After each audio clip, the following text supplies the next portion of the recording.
Assalomu alaykum do'stlar, bu Qozoq Story Time. Biz boshlaymiz. Nikoh. Men bu nikohga muhabbatdan emas, zaruriyatdan kirdim. Ismim Aziz, 22 yoshdaman. Talabaman. Ijara, o'qish, ish hammasi bir paytning o'zida bosib kelgandi. Otam yo'q, onam kasal, uyimiz bank garovida.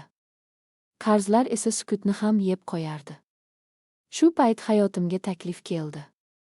Agar rozi bo'lsang, dedi vositachi ayol sokin ovozda, barcha qarzlar yopiladi. O'qishing davom etadi. Onang davolanadi. Qanday evaziga? Dedim. Ayol bir zum jim qoldi. Nikoh, dedi u nihoyat. Kim bilan? 101 yoshli ayol bilan. Men kuldim. Bu hazil deb o'yladim. Lekin ayolning ko'zlari kulmadi. U tirik, hushyor, dedi u va o'zi xohlayapti. Nega men? Dedim. Chunki sen yolg'izsan, dedi u va qarzdorsan. Bu so'zlar yuragimga o'tirib qoldi. Ayolni birinchi marta ko'rganimda qo'rquv his qilmadim. U oynaga o'xshardi, qarasang, o'zingni ko'rasan, lekin tushunmaysan. Oq sochlar, chuqur ajinlar, lekin ko'zlar juda tirik edi. Isming nima, bolam? Dedi u. Aziz. Aziz, takrorladi u, bu ism menga yoqadi. Uning uyi eski, lekin toza edi. Devorlarda suratlar, eski soatlar, jimlik. Juda qalin jimlik. Men senga zarar bermayman, dedi u, faqat yonimda bo'lasan. Qancha vaqt? So'radim. U jilmaydi. 7 kun. Nikoh sokin o'tdi. Hech qanday to'y yo'q. Hech qanday shovqin yo'q. Faqat imzolar va guvohlar. Hammasi juda tez. 1 soatdan keyin men uning eri edim. Uyga qaytgach, u menga xonani ko'rsatdi. Bu seniki, dedi u, kechasi eshikni yopma. Nega? Shunchaki, dedi u, men jimlikni yaxshi ko'raman. Birinchi kecha tinch o'tdi. Ikkinchi kecha ham. Uchinchi kechada esa uy uyg'ondi. Bu shovqin bilan emas. Bu his bilan edi. Go'yo devorlar eshitayotgandek, soatlar sekinlashgandek. Siz ham sezayapsizmi? So'radim bir kuni. Ha, dedi u, sen moslashyapsan. Nimaga? Menga emas, dedi u, uyga. 5-chi kuni u menga savol berdi. Agar 7-chi kundan keyin bilib qolsangchi? Nimani? Haqiqatni, dedi u. Qanday haqiqat? U menga uzoq qaradi. Men bu nikohni boylik uchun qilmaganman, dedi u, men guvoh qidirganman. Guvoh nimaga? U javob bermadi. Faqat derazaga qaradi. 6-chi kecha uxlay olmadim. Tushimda eski odamlar kelardi. Suratlarda ko'rgan yuzlar. Ular menga qarab turardi. Hech kim gapirmasdi. Ertalab uyg'onganimda ayol oshxonada o'tirardi. Ertaga 7-chi kun, dedi u, tayyor bo'l. Nimaga? U menga qaradi. Sen bu yerga tasodifan kelmading, Aziz, dedi u, va bu nikoh tasodifan tugamaydi. Men yuragimda og'irlik bilan xonamga qaytdim. Bir haftaga rozi bo'lgan edim. Lekin ichimda bir savol osib borardi. 7-chi kuni nimani bilaman? Uy nafas oladi. 4-chi kundan keyin vaqt boshqacha o'ta boshladi. Soatlar sekinlashgandek edi. Har bir tovush, choynakning qaynashi, soatning tirq etishi, eshikning yengil gichiri haddan tashqari aniq eshitilardi. Go'yo uy men bilan gaplashmoqchi edi, lekin so'z o'rniga tovushlarni tanlagandi. 101 yoshli xotinim, Oysara momo, har doimgidek sokin edi. Bu uy seni tanib boryapti, dedi u nonni bo'lib turib. Shuning uchun sen bezovtasan. Men bezovta emasman, dedim yolg'onlab. U jilmaydi. Yolg'on gapirishni ham o'rganibsan, dedi. Demak, jarayon boshlangan. Qanday jarayon? So'radim. Guvohlik, dedi u, lekin hali erta. Kechga borib uy ichida hid paydo bo'ldi. Bu chirigan hid emasdi. Bu eski qog'oz, chang va vaqt hidi edi. Go'yo devorlar ichidan xotiralar chiqayotgandek. Men yo'lakdagi suratlarni yana ko'rdim. Avval e'tibor bermagan edim, suratlarda har doim bir xil yosh yigit bor edi. U turli davrlarda tushirilgandek, kiyimlar o'zgaradi, fon o'zgaradi, lekin yigitning yuzi deyarli o'zgarmaydi. Bu kim? So'radim. Oysara momo yonimga kelib suratga qaradi. Oldingilar, dedi u. Oldingilar kim? Mendan oldin bo'lganlar, dedi u xotirjam. Yuragim tez urdi. Ular qayerda hozir?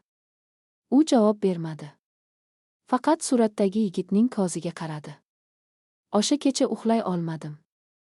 Tushimda yo'lakda yurgan edim. Devorlar cho'zilib ketardi. Suratlar menga qarab ko'z qisardi. Kimdir orqamdan pichirlardi. 7-kun. Ter bosib uyg'ondim. Soat tungi 3 edi. Oysara momoning xonasidan chiroq ko'rinardi. Siz uxlamayapsizmi? Deb so'radim eshikdan. Men uxlamayman, dedi u, men kutaman. Nimani? Seni, dedi u.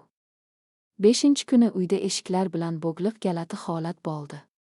Men xonamdan chiqmoqchi bo'ldim, lekin eshik ochilmadi. Qulflanmagan. Lekin bo'ysunmadi. Oysara momo, dedim baland ovozda. U yo'lakdan sekin keldi. Shoshma, dedi u, uy seni sinayapti. Nega chiqara olmayapti? Chunki hali bo'lmaydi, dedi u, sen hali bilmayapsan. Nimani? U menga tik qaradi. Nega aynan 101 yil yashaganimni, dedi u sekin. Va nega aynan 7 kun? Kechga borib u menga eski sandiqni ko'rsatdi. Och, dedi u. Ichida daftarlar, xatlar, fotosuratlar bor edi. Hammasi turli yillarga tegishli. Lekin hammasida bir xil sana qayta-qayta uchrardi. 7 kun. Har safar shunday bo'lgan, dedi u, har 7 yilda emas. Har 7 kunda. Nima bo'lgan? Kimdir qolgan, dedi u, kimdir ketgan. Qanday ketgan? U bir lahza jim qoldi. Odam bo'lib emas, dedi u nihoyat. O'sha payt uy ichida qattiq tovush eshitildi. Go'yo yuqoridan nimadir tushgandek. Men o'sha tomonga qaradim. Bu birinchi belgi, dedi Oysara momo. Endi orqaga yo'l yo'q. 7-kuni nima bo'ladi? Dedim. U menga yaqinlashdi. Sen haqiqatni bilasan, dedi u, va tanlov qilasan. Qanday tanlov? U pichirlab dedi. Qolish yoki davom etish. O'sha kecha men tushundim. Bu nikoh pul uchun emas edi. Bu nikoh sevgi uchun emas edi. Bu nikoh navbat edi. 101 yil siri. Oysara momo sandiqni yopdi. Endi ko'rding, dedi u sokin. Bu yerda hech narsa tasodif emas. Siz nega qarimaysiz? Dedim to'g'ridan to'g'ri. 100 yoshingiz bor, lekin ko'zlaringiz ular juda tirik. U kulmadi. Chunki men yolg'iz yashamayman, dedi u, men vaqt bilan yashayman. Qanday qilib? Kimdir ketadi, dedi u, kimdir qoladi. Vaqt esa joyida turadi. U meni yo'lak oxiridagi yopiq eshikka olib bordi. Bu yerga kirmaysan, dedi u qat'iy. Hali emas. Nima bor u yerda? Oldingilar, dedi u. Ular tirikmi? U bir zum jim qoldi. Ular bu uyda, dedi u, bu yetarli javob. O'sha kuni tushdan keyin tashqariga chiqmoqchi bo'ldim. Eshik ochildi. Men ko'chaga chiqdim. Ammo 3 qadam yurmasimdan yuragim siqildi. Boshim aylana boshladi. Nafasim qisildi. Go'yo kimdir orqamdan tortayotgandek. Men orqaga qaytdim. Uyga kirishim bilan holatim joyiga tushdi. Endi sezdingmi? Dedi Oysara momo. Bu nima edi? Dedim. Uy seni o'ziniki deb belgilayapti, dedi u, shuning uchun uzoqqa ketolmaysan. Men qamalganmanmi? Hali emas, dedi u, lekin 7-kundan keyin. U gapini tugatmadi. Kechga borib men sandiqdagi daftarlarni yana ko'rdim. Har bir daftar bir ism. Har bir ism bir yil. Va hammasi bir xil jumla bilan tugagan edi. 7-kuni qaror qabul qilindi. Qaror qanaqa? So'radim. Kim davom etadi, dedi u, va kim tugaydi? Siz qaysinisiz? Dedim. U menga tik qaradi. Men davom etayotganman, dedi u. Tunda galati narsa bo'ldi. Men uyg'onib ketdim. Xonamda kimdir borligini sezdim. Nafasimni ushlab qorong'ilikka qaradim. Devor yonida soya turardi. Bu odamga o'xshardi. Juda ingichka. Juda sokin. Kim bor? Dedim. Soya qimirlamadi. Ular ko'rinishni boshlaydi, dedi orqamdan Oysara momo. Bu belgidir. Qanday belgi? Sen tanlanganingning, dedi u. Soya sekin yo'qoldi. Lekin xonada sovuq qoldi. Agar men rozi bo'lmasamchi? Dedim. Unda uy seni qo'yib yuboradi, dedi u, lekin vaqtini olib ketadi. Bu nimani anglatadi? Sen tashqariga chiqasan, dedi u, lekin uzoq yashamaysan. Bu gap menga oqdek tegdi. Sizchi? Dedim. Siz nega ketmaysiz? Chunki men allaqachon ketganman, dedi u past ovozda. Faqat tanam qolgan. O'sha payt yuqori qavatdan qattiq urilish eshitildi. Devor titradi. Ular sabrsizlanyapti, dedi Oysara momo. 7-kun yaqin. Ular kim? U menga tik qaradi. Oldingilar, dedi u, va kelajakdagilar. Men xonamga qaytdim. Eshikni yopdim. Lekin ichimda bitta savol bor edi. Agar men qolmasam, kim qoladi? Va yana biri undan ham dahshatliroq. Agar men qolsam, men kim bo'laman? Yopiq xona. O'sha kecha uy uxlamadi. Men buni aniq sezdim. Devorlar ichidan kelayotgan mayin gichirlar, pol ostidagi uzoq tovushlar, go'yo uy og'zi bilan og'zi gaplashayotgandek edi. Oysara momo jim edi. Juda jim. Bu jimlik tayyorgarlik edi. Endi ko'rishing kerak, dedi u tun yarmida. Aks holda 7-kunga chiday olmaysan. U meni yo'lak oxiridagi yopiq eshik oldiga olib keldi. Bu yerga kirmaysan degandingiz, dedim. Hali emas degandim, dedi u, endi vaqt keldi. Eshik ochildi. Xona sovuq edi. Lekin bu oddiy sovuq emasdi. Bu boshlik sovug'i edi. Xonada mebel yo'q, faqat devorlar va oyna. Katta eski oyna. Unga qaraganimda o'zimni ko'rdim. Lekin o'zim emasdek edim. Bu nima? Dedim. Bu otish joyi, dedi Oysara momo. Har bir shu yerda qaror qilgan. Qanday qaror? Qolish yoki ketish, dedi u, lekin ikkalasi ham nafsiz emas. Oyna sekin xiralashdi. Unda boshqa yuzlar paydo bo'ldi. Oldin suratlarda ko'rgan yigitlar. Ular menga qarab turardi. Hech biri qimirlamadi. Ular tirikmi? So'radim titrab. Ular vaqt ichida, dedi u, olmagan, lekin yashamaydi ham. Nega? Chunki ular qarorni oxirigacha qabul qilmagan, dedi u, yarim yo'lda qolishgan. Yuragim siqildi. Demak, agar men ham. Ha, dedi u, shuning uchun sen guvoh bo'lishing kerak. Men oynaga yaqinlashdim. Bir lahza ichida o'zimni unda ko'rdim, qariyotgan, ko'zlari bo'sh, yuzida vaqtning izi yo'q. So'ng boshqa manzara, men ko'chada yuribman, lekin odamlar meni ko'rmayapti. Bu nimasi? Dedim qo'rquv bilan. Ikkala yo'lning ham soyasi, dedi Oysara momo. Birini tanlaysan, biri seni quvadi. Tun chuqurlashdi. Uy ichida qadam tovushlari paydo bo'ldi. Kimdir devorlar ortida yurgandek. Nafasim tezlashdi. Ular kelishyapti, dedi Oysara momo. Oxirgi tun yaqin. Nima uchun aynan 7 kun? So'radim. Chunki odam bir haftada yolg'ondan tozalanadi, dedi u, 8-kuni u kimligini biladi. Sizchi? Dedim. Siz kim bo'ldingiz? U uzoq sukut saqladi. Men qo'riqchi bo'ldim, dedi u, lekin charchadim. Xonadan chiqqanimda uy menga qarayotgandek tuyuldi. Agar men ketishni tanlasam, dedim, sizga nima bo'ladi? Men ketaman, dedi u sokin. Nihoyat. Qayerga? Qayerga bo'lsa ham, dedi u, vaqtsiz joyga. O'sha kecha uxlay olmadim. Devor ortidan pichirlashlar eshitildi. Ismimni aytishardi. Ba'zida onamning ovoziga o'xshardi. Ba'zida o'zimnikiga. Tongga yaqin Oysara momo eshigimni taqillatdi. Ertaga 7-kun, dedi u, endi orqaga yo'l yo'q. Men o'tirib qoldim. Ichimda bir gap aylanardi. Bu uy mendan hayot so'ramayapti. U mendan vaqt so'rayapti. 7-kun. Tong ozgacha keldi.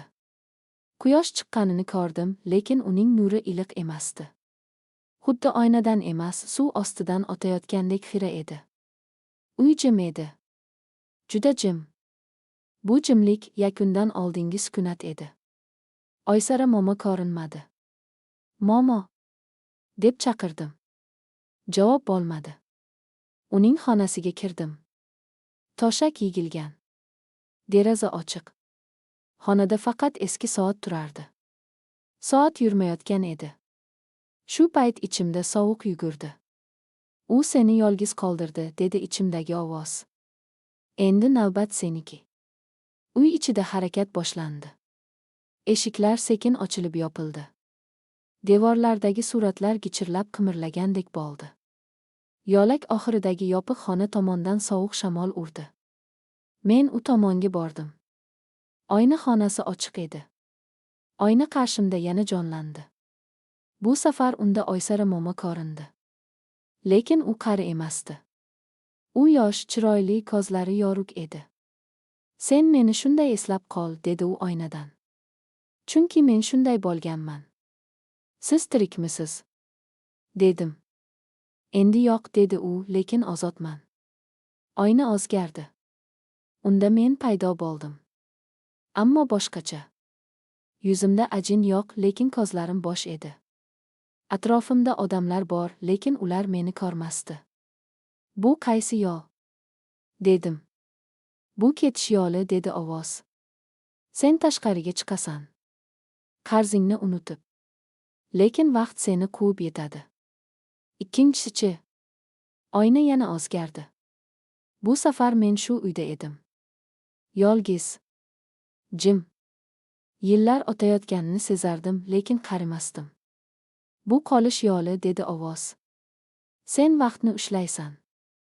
Lekin odamlarni yo'qotasiz. Uy birdan nafas oldi. Pol ostidan qattiq tovush eshitildi. Devorlar ichidan pichirlashlar chiqdi. Ular kelishyapti, dedi ovoz. Oldingilar. Oynada yuzlar paydo bo'ldi. Juda ko'p. Hammasi menga qarardi. Biz yarim yo'lda qoldik, deyishardi ular. Sen oxirigacha bor. Agar bormasamchi? Dedim. Uy jim qoldi. Bu jimlik rad etish edi. Shu payt stol ustida bir narsa paydo bo'ldi. Bu nikoh qog'ozi emasdi. Bu daftar edi. Unda faqat bitta sahifa bor edi. 2 variant. Davom etish. Ketish.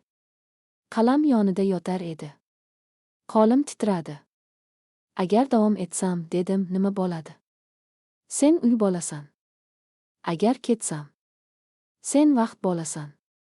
Yuragim qattiq urdi. Qaysi biri dahshatliroq? Qaysi birini ko'tara olmasang? Derazadan tashqarida hayot davom etardi. Bolalar kulardi. Mashinalar o'tar edi. Odamlar bilmasdi, bu uyda hozir bir umr hal bo'layotganini. Men qalamni oldim. Qo'limni daftar ustiga olib bordim. Va shu lahzada tushundim. Bu nikoh tuzoq emas edi. Bu nikoh imtihon edi. Tanlov. Qo'limdagi qalam ogir edi. Bu oddiy ogirlik emasdi. Go'yo unda o'tganlarning nafasi, kelajakning sukuti jamlangandek. Oyna jim turardi. Uy ham. Hammasi meni kutayotgandek edi. Men bir lahza ko'zlarimni yumdim. Onamning yuzini esladim. Uning qo'llari charchoq hidini. Universitetdagi auditoriyani. Yotoqxonadagi tunlarni. Hamma narsani oddiyligi bilan esladim. Va shu oddiylikni yo'qotishdan qo'rqdim. Qalam qog'ozga tegdi. Men davom etish sozini belgiladim. Uy birinchi marta javob berdi. Bu tovush bilan emas, harakat bilan bo'ldi. Devorlar chuqur nafas oldi. Soatlar birdan yurib ketdi. Pol ostidagi gichirlar to'xtadi. Go'yo uy ichidagi tartibsizlik bir nuqtaga jamlangandek. Oyna xiralashdi. Unda Oysara momoning ovozi paydo bo'ldi. Rahmat, dedi u, endi men ketaman. Qayerga? Dedim. Vaqtga, dedi u sokin. U yerda hech kim qarimaydi. Oyna yorishdi. Va bosh qoldi. Ichimda nimadir uzildi. Bu og'riq emasdi. Bu ajralish edi. Go'yo bir eshik yopilib, boshqasi ochilgandek. Uy menga yaqinlashdi. Bu metafora emas edi. Devorlar haqiqatan ham yaqinlashgandek bo'ldi. Lekin qo'rqmadim. Endi nima bo'ladi? So'radim. Endi sen eshitasan. Nimani? Kim kelishini? Eshik jiringladi. Yuragim tez urdi. Lekin bu safar qo'rquv yo'q edi. Faqat hushyorlik bor edi. Men eshik tomon bordim. Kim? Dedim. Men, dedi tashqaridan ayol ovozi. Xato manzilga kelib qoldim shekilli. Ichimda og'irlik sezildi. Kechirasiz, dedim. Bu yer mehmon qabul qilmaydi. Ovozni qayta eshitmadim. Og'irlik sekin yo'qoldi. Men tushundim, uy menga signal berdi. Va men uni to'g'ri o'qidim. Kecha tushdi. Uy jim edi. Lekin bu jimlik oldingidek bosimli emasdi. Bu tinchlik edi. Qabul qilingan tinchlik. Men stolga o'tirdim. Daftar yana paydo bo'ldi. Bu safar unda bitta satr bor edi. Qaror qabul qilindi. Pastida sana. Bugun. Ko'chaga qaradim. Odamlar o'tar edi. Ular bilmasdi.